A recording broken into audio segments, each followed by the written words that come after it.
Hi అండి, welcome to simply Telugu. ఈరోజు మన ఛానల్లో దమ్ చక్కెర పొంగలి ఎలా చేయాలో చూపిస్తాను. మీరు చాలా రకాల చక్కెర పొంగల్ టేస్ట్ చేస్తుంటారు, కానీ దమ్ చక్కెర పొంగలి అనేది చాలా టేస్టీగా ఉంటుంది. చాలా ఈజీ మెథడ్లో చేసుకోవచ్చు. ఎలా చేయాలో చూపిస్తాను. ఫస్ట్ మనం రైస్ కుక్కర్లో ఒక కప్పు రైస్ ప్రిపేర్ చేసుకోవాలి. మీకు ఎంత క్వాంటిటీ కావాలో అంత రైస్ని అయితే ప్రిపేర్ చేసుకోండి. నేను ఒక 1 కప్పు రైస్ని అయితే ప్రిపేర్ చేసుకున్నాను. ఇలా కంప్లీట్గా రైస్ అయితే మనం ప్రిపేర్ చేసుకొని పెట్టుకోవాలి. తర్వాత ఒక ప్యాన్ తీసుకొని అందులో 2 టేబుల్ స్పూన్ నెయ్యి వేసుకొని మనకు నచ్చిన డ్రై ఫ్రూట్స్ని అయితే ఫ్రై చేసుకోవాలి.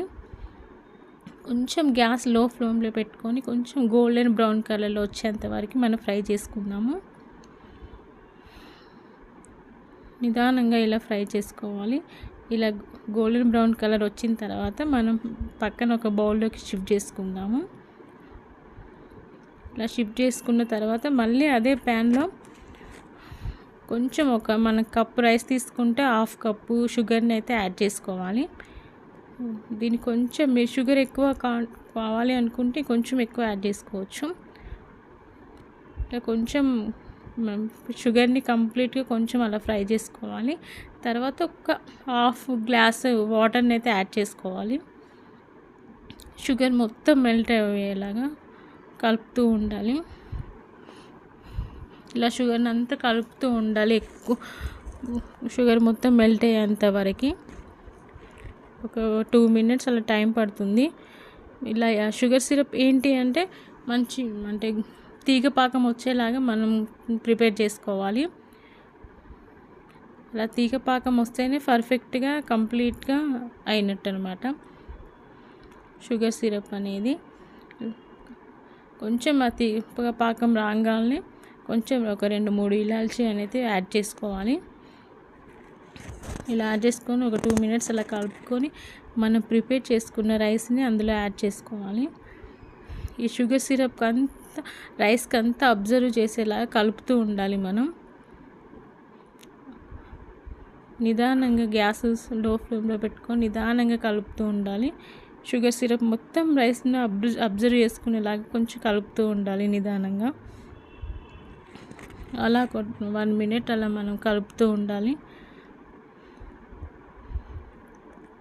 అలా కలిపి మంచి అయిపోయిన తర్వాత కొంచెం మన ఫుడ్ కలర్ అనమాట. ఫుడ్ కలరు కంపల్సరీ వేసుకుంటే కొంచెం చూడడానికి లుక్ బాగుంటుంది, టేస్ట్ కూడా. అక్కడక్కడ కొంచెం ఒక డ్రాప్స్ లాగా వేసుకోవాలి. అలా వేసుకొని ఒక 2 మినిట్స్ అలా మనం మూత పెట్టేసుకుందాము. ఒక 2 మినిట్స్ తర్వాత చెక్ చేసుకోవాలి. కొంచెం మనకి అలా హ్యాండ్ పెడితే ఏంటంటే రైస్ అంటుకోకుండా ఎప్పుడు ఉంటుందో అప్పుడు అది కంప్లీట్ అయిన అనమాట. నాకైతే ఏం అంటుకోవట్లేదు, ఆల్మోస్ట్ కంప్లీట్ అయిపోయింది. ఎక్కువ మనం దాన్ని కలపొద్దు అనమాట. కలిపితే ఏంటి అంటే మొత్తం కలర్ అంతా రైస్కి అంతా పట్టేస్తుంది. అప్పుడు ఎల్లో కలర్లో ఆరెంజ్ కలర్లో రైస్ అంతా అయిపోతుంది అనమాట. అందుకే అసలు కదపొద్దు మనం. కొంచెం వాటర్ కూడా ఆల్మోస్ట్ మొత్తం అబ్జర్వ్ చేసుకునే వరకు మనం ఉంచేసుకోవాలి. ఆల్మోస్ట్ అయిపోయింది అనమాట. అప్పుడు ఇంకా ఒక సర్వింగ్ బౌల్లోకి తీసుకొని నిదానంగా వేసుకోవాలి. మనం అంటే అదంతా స్ప్రెడ్ అయిపోతుంది అనమాట, ఆరెంజ్ ఫ్లేవర్ అనమాట. అప్పుడు చూడడానికి మొత్తం బాగుండదు. అందుకే కొంచెం నిదానంగా స్లో మెథడ్లో బౌల్లోకి అయితే షిఫ్ట్ చేసుకోవాలి మనం.